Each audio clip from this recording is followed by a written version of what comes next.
He said it with a smirk, like he'd rehearsed the line in front of a mirror. But when the emails bounced, the vendor logins failed, and the compliance report flagged 7 unresolved exceptions, the room got very quiet. The carpet in the 14th floor conference room looked expensive, but felt oddly cheap under my heels. Maybe it was the tension, or maybe it was the fact that I'd just handed over 5 years of system access to a man who believed leadership was about power, not process. He leaned back in the chair that wasn't his 3 weeks ago. "Everyone's replaceable," he said casually, clicking a pen like he was already bored of this formality. His nameplate still had the sticky residue of the last manager's label. That should have told me everything. "You sure about the access handover today?" I asked. I didn't mean it as a challenge, more like a chance.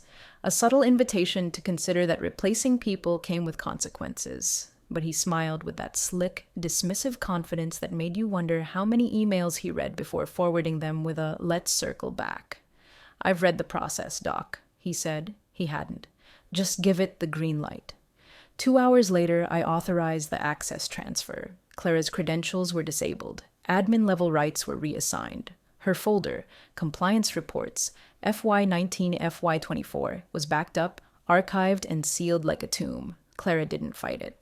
When they walked her out, she didn't cry or plead. She just handed me a flash drive and said, "If they ask for the March attestation, it's in the subfolder called Legal Panic Button." I thought she was joking. That was Monday. By Thursday, the issue started surfacing like air bubbles under a cracked seal. The system logs showed failed vendor syncs. Scheduled compliance alerts weren't reaching department heads. The first review draft for Q2, which had already been through 3 iterations with legal, showed up flagged as unsigned. Still, no one panicked. Not yet. We were trained to absorb impact, to stretch, to patch, to loop in Clara. Only now Clara was gone. And her knowledge, her order, her quiet terror of red tape gone with her. Friday morning, the chief risk officer walked by my desk. He never walks. He hovers, like a policy manual on legs. "I need the system owner sign off for March's compliance," he said, eyes locked. "She's no longer with us," I replied, almost too fast. He blinked. "Then who replaced her?" Silence. I checked the org chart. Her box was grayed out. No one had even updated the permissions tree. "Was the legal review finalized?" he added. I hesitated. It was in progress. That word, progress, was our favorite lie. By noon, 2 departments had emailed asking why the quarterly sign-off window was showing pending signature. By 2 p.m., the dashboard bled red across 4 key categories. It was starting. The truth? No one had understood Clara's documentation rituals. Not the way she cross-referenced departmental signatures, not the way she named files with legal precision, underscores, versioning, date stamps, and definitely not the way she protected the company from itself. We hadn't just lost a person. We'd lost a system written in flesh and habit, not manuals. And the people pretending otherwise were now relying on me to translate ghosts. What happens when the person you erased is the only one who knew how to stop the bleeding? I spent the weekend buried in archived folders and backup drives, toggling between panic and fury. The audit trail was unraveling, and every dead-end file pointed back to Clara, and only Clara. Her system was pristine but human. She didn't just file things, she designed a silent choreography of dependencies. And the new manager, in all his replaceable bravado, had severed it without understanding what it held together. By Monday morning, the inbox was bleeding red. Subject: urgent, Q2 reporting discrepancies. Subject: missing auth chain, March compliance. Subject: signature mismatch, legal concern. I stopped opening them. They were all variations of the same scream. At 9:17 a.m., legal called an emergency meeting. The phrase emergency meeting was usually code for "we didn't plan and now it's your problem." But this time, the tone was different. Clipped, urgent, and cold. The head of legal, Tamara Dry, didn't waste time on pleasantries. She pointed to a screen showing the March compliance report, last updated mid-February. "This version hasn't been touched since Clara's credentials were revoked," she said. "It's missing 2 departmental signatures and the system owner approval." I cleared my throat. Because she was the system owner. Dry looked at me like I'd offered her a used coffee filter. And who's responsible for reassignment? Silence. Then, technically ops, I said, but no one expected the transition to be so sudden. She cut in. She was escorted out. Across the table, the new manager, name still not on the org chart, avoided my eyes. He tapped at his tablet like something fascinating was happening there. Maybe a calendar invite. Maybe his own termination countdown. Dre leaned in. We submitted a preliminary legal review based on the assumption the compliance packet was complete. Now we have to pull it back, resubmit, and flag a delay to the board. The room went ice cold. Delays meant exposure. Exposure meant risk. Risk meant blame, and blame always found the quietest target. She didn't leave the keys, he mumbled, his first full sentence. No, I said carefully. She left everything. You just never asked where she kept it.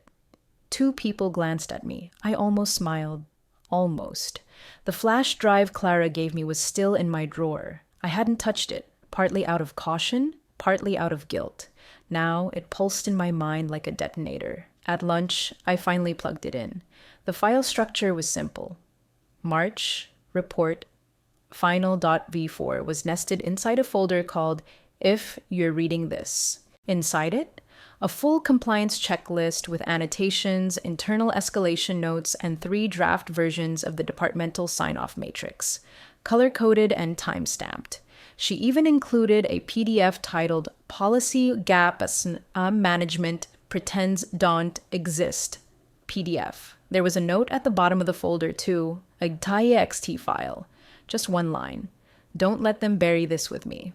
I felt a knot form behind my ribs, not sadness, not regret. Something sharper, shame wrapped in admiration. By 3 p.m., I uploaded the draft to the shared compliance workspace. No announcement, just a timestamp. Let them wonder how it appeared. Let them sweat. By 4:10 p.m., the same manager who claimed she didn't leave anything sent out an all-hands update. We've made progress on recovering critical compliance documentation. Special thanks to the team for adapting quickly. No mention of Clara, of course. At 4:42 p.m., Tamara Dre forwarded me an email with one question. Where's Clara's signature on the attestation? I replied, You fired her. They erased her name. But the system still had her fingerprints. What happens when legal starts tracing them back? Did this twist catch you off guard? Hit subscribe. Clara's ghost isn't done yet. Tuesday started with 2 things: coffee that tasted like cardboard and a calendar alert titled Compliance Cleanup Urgent. It was sent at 1:43 a.m. That meant someone was scrambling. And when they scramble at legal, it's because something got flagged above them. When I joined the call, half the faces were dark rectangles. No cameras, just initials and silence. But the tone was there. You could hear the tension. Tight, efficient phrases, muted typing, the sound of careers balancing on redacted lines. Dry was the first to speak. We've initiated an external legal review. They're asking for the full attestation trail, system owner logs, sign-off timestamps, and audit certs. Anything not signed off internally is now a liability. I didn't flinch. I had read Clara's draft 3 times since Sunday. It was flawless, but it was also unsigned. And she was no longer an employee. That was the loophole eating through every conversation like acid. The departmental signatures for risk and ops are still missing, Dry continued, clicking through a shared screen. We need replacements or escalation, preferably both. The new manager, Thomas, apparently, finally spoke. Can't we just backdate the sign-offs? I mean, it's internal. The silence that followed was the kind that makes you sweat in an air-conditioned room. You want to fabricate compliance timestamps? Someone finally asked, their voice clipped and dangerous. No, I'm just saying, don't, Dry snapped. Don't say anything else. He muted himself, probably for the best. After the call, I walked past his desk. His screen showed a template email titled Urgent, Please Sign. It was addressed to multiple department heads. He was trying to collect departmental signatures post facto, essentially patching a pipeline with chewing gum and prayer. It might have worked in another company, with less audit exposure, with no whistleblowers. But Clara wasn't the kind of person you erased quietly. That afternoon, I was called into a side meeting. just me and Tamara Dre. No agenda, no witnesses. She leaned back in her chair, studying me. You had a relationship with Clara? I blinked. We worked together for years. She trained me when I joined. She trusted you? I didn't answer. She reached into her folder and slid a printed email across the table. It was an internal thread, time-stamped from March. Subject: Compliance Dependencies, Q2 Prep. The last line was from Clara. If anything happens before submission, speak to my name. She knows where the backups are. I looked up. She left you the keys, Dry said, and you waited this long to say anything? She was fired, I said quietly. Anything I touched could have been considered a breach. Dre's mouth twitched, not a smile, but something sharper. But now that we're exposed, it's okay to save us? I didn't reply, because the answer was obvious. They didn't deserve it. But the system, the clients, the downstream staff, the reputation, did. I gave her the full draft, the backup trail, the annotated roadmap. Her hands moved fast, flipping through each page like a detective with too little time and too much to lose. Finally, she exhaled. This could buy us a week. Clara already bought it, I said. You're just collecting the receipt. She didn't argue. As I stood to leave, she added one thing. We may need a written statement from you confirming the origin of these documents. The weight of that hit different. It meant I was now part of the record, not a bystander, a reference point, a witness, and witnesses are dangerous. By Wednesday, the phrase replaceable had aged poorly. Every hallway conversation now danced around it like a loaded gun left on the break room counter. And Thomas? He had started avoiding eye contact entirely. No more performative nods in the elevator. No more smug updates in the project stand-ups. Just silence. And a growing sense that he was in a meeting he didn't know he was already losing. The internal memo dropped at 10:12 a.m. Ongoing legal review, information containment notice. Information containment. That's corporate for don't leak this to the press or your friends or your LinkedIn post about resilience. Half the org started watching their Slack messages like they were under surveillance, which in a way, they were. What the memo didn't say, but everyone felt, was that someone would need to fall. Someone had to be the reason the March compliance report fell into limbo. Someone had to explain why the system owner had been removed without a successor. Someone had to answer for the missing departmental signatures. And everyone wanted it to be someone else. By noon, the rumors had mutated into fiction. Clara had sabotaged the systems. Clara had left with files. Clara had warned us and no one listened. Clara was being consulted externally. All of it nonsense. But all of it more interesting than the truth, that she'd done everything right and we just hadn't been paying attention. At 1:47 p.m., I got an invite. Discussion, compliance handover liability. Host, Tamara Dry. Required attendees, me, Thomas. One other name I didn't recognize. I arrived early because of course I did. Tamara was already there, pacing, sharp in a navy blazer and a look that said she hadn't slept. Thomas arrived late. Of course. The other attendee was introduced as external counsel. She didn't smile and she didn't introduce herself with a title. That was the most threatening kind of lawyer, the kind who already knew more than she was letting on. We're reviewing timeline discrepancies, Dry began, and Clara's removal created a compliance vacuum we can't explain cleanly. We need to understand who authorized access removal before system owner responsibilities were reassigned. Thomas shifted in his seat. She wasn't cooperating in the last few weeks. Missed meetings, late replies. I almost laughed.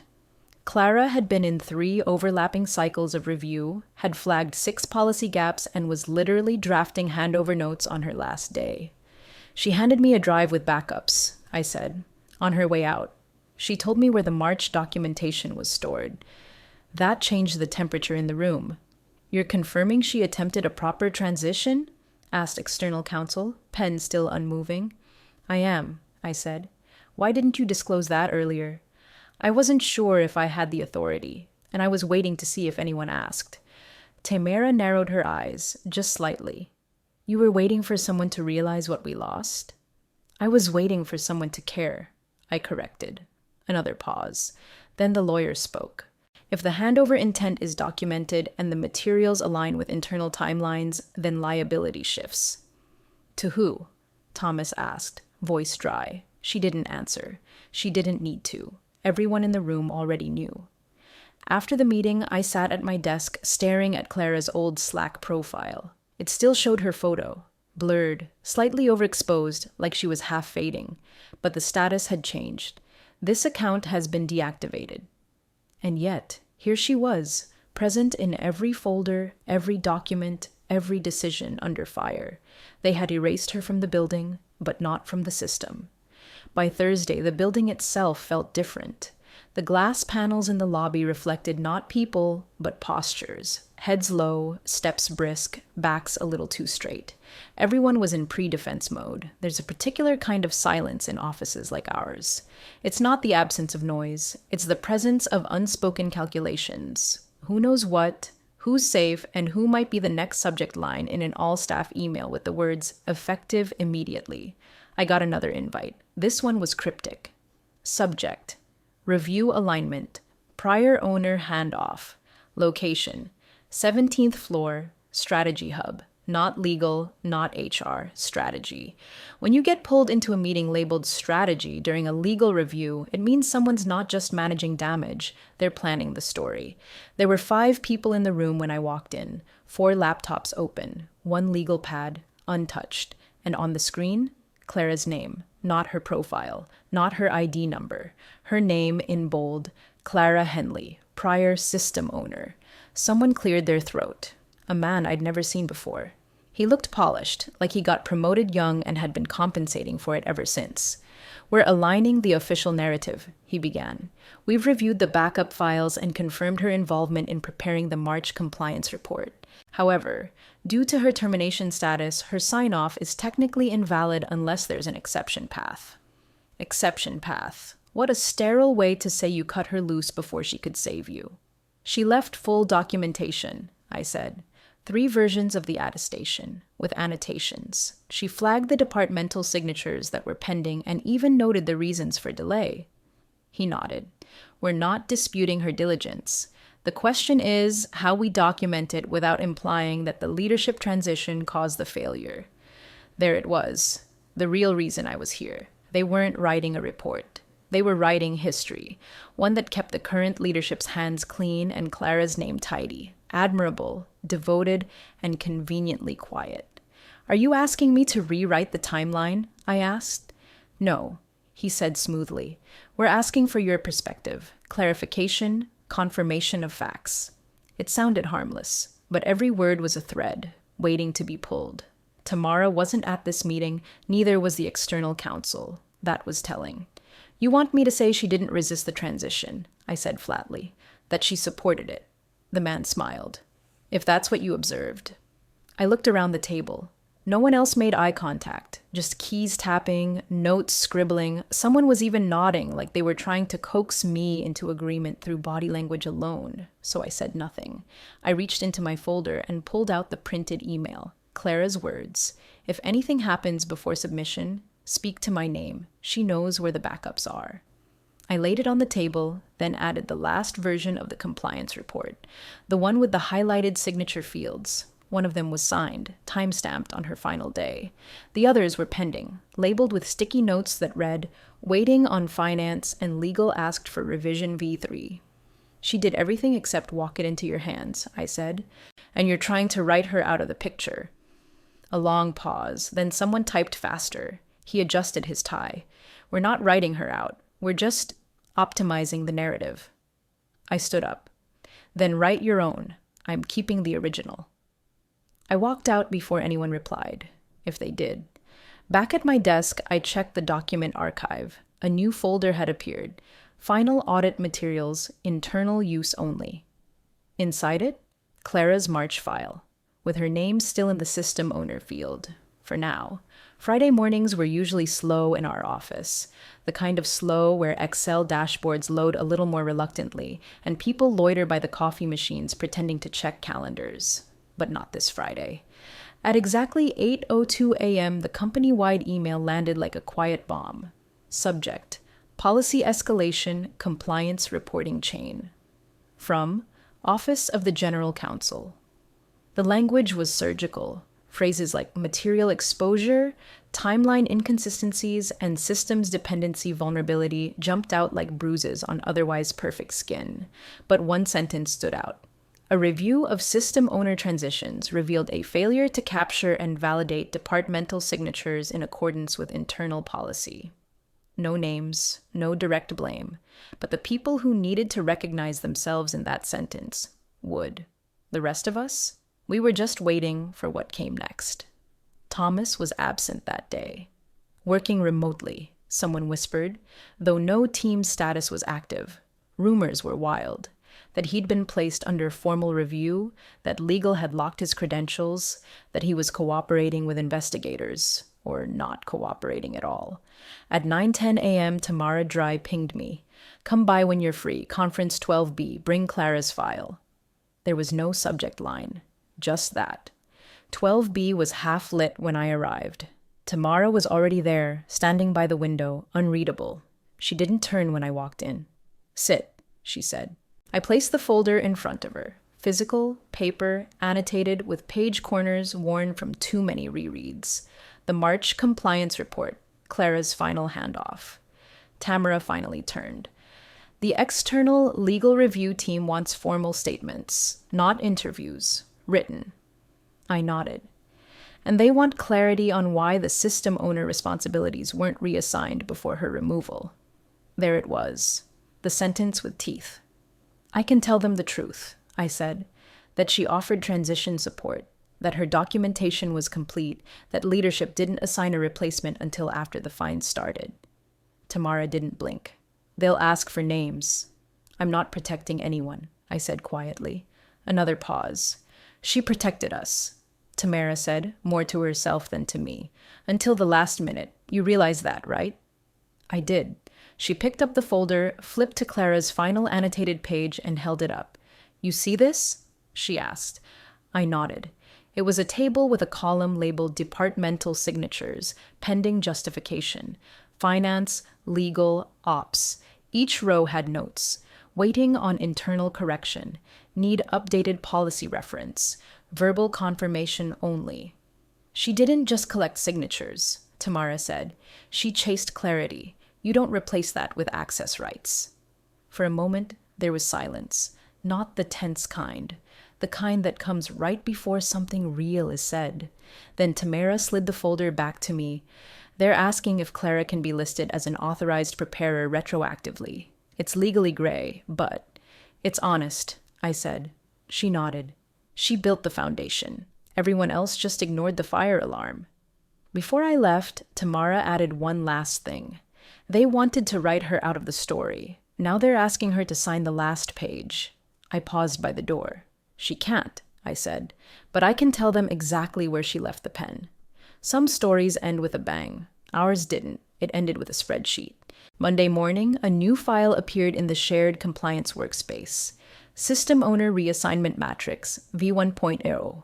No email, no subject line, just a quiet upload, like someone was trying to clean up without making a mess.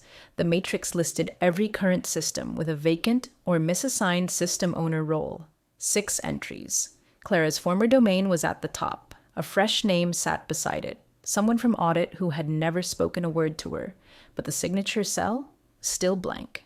At 9:33 a.m., a ping from Tamara. They're finalizing the legal review memo. Want you on the call. There was no please. Not because she was rude, but because pleasantries are for people not caught in the middle of a legal autopsy. The call was clinical. External counsel outlined their findings with surgical precision. How the March compliance report was partially complete, yet structurally sound. How Clara's documentation, while unofficially submitted, aligned fully with internal protocols. How delays stemmed from pending departmental signatures, none of which were her responsibility. They recommended 2 things. Recognize Clara as the effective preparer of record for March. Issue a formal clarification on the system owner gap to the board, with corrective actions outlined. Someone asked, carefully, do we notify Clara? There was silence. Then a flat. No need. She's not under obligation to review. not under obligation, not even under recognition. It felt like they were thanking a ghost by deleting her email a little more politely. After the call, I sat in the stairwell between floors 16 and 17, the no man's land where people hide to take calls, cry, or avoid running into someone they just spoke badly about. The air smelled like old carpet and last week's spilled coffee. I thought about that last week before Clara left, about how quiet she'd gotten in meetings, how she double-checked her documentation with a kind of finality. She knew. She knew the machine doesn't just forget you. It absorbs your work, wears it like a new suit, and acts like it bought it itself. And yet, she left everything tidy. She didn't sabotage. She didn't protest. She left breadcrumbs and backups, a folder titled, "If You're Reading This," and a path forward for anyone willing to look past their own pride. She was never trying to stay. She was trying to leave things whole. Back at my desk, I opened the compliance dashboard. The March entry now read, "Submitted, legal review complete. Preparer, C. Henley finalized by new owner." It wasn't loud, it wasn't an apology, but it was a footprint. And maybe, just maybe, enough people had seen it before someone quietly tried to erase it again. By Wednesday, Clara's name had become a whisper you could hear in two tones, reverent or strategic. To some, she was the quiet backbone whose foresight saved the company from a multi-million-dollar exposure. To others, she was now a useful tool, a name to drop in performance reviews and retrospective memos, like a talisman of diligence no one had appreciated while she was still around. A draft of the board memo began circulating. I wasn't supposed to see it, but someone always leaks it to someone, and that someone always knows someone else. The section on the March compliance report read, "While procedural inconsistencies were identified, the documentation left by the prior system owner demonstrated strong adherence to internal expectations. Gaps in departmental signatures were due to timing constraints and will be mitigated via revised workflows."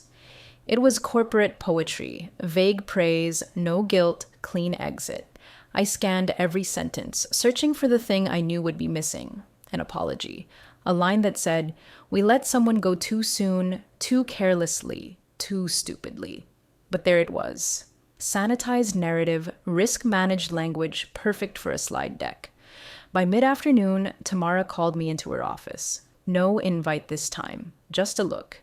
"You're being listed as transition witness," she said, "for documentation purposes."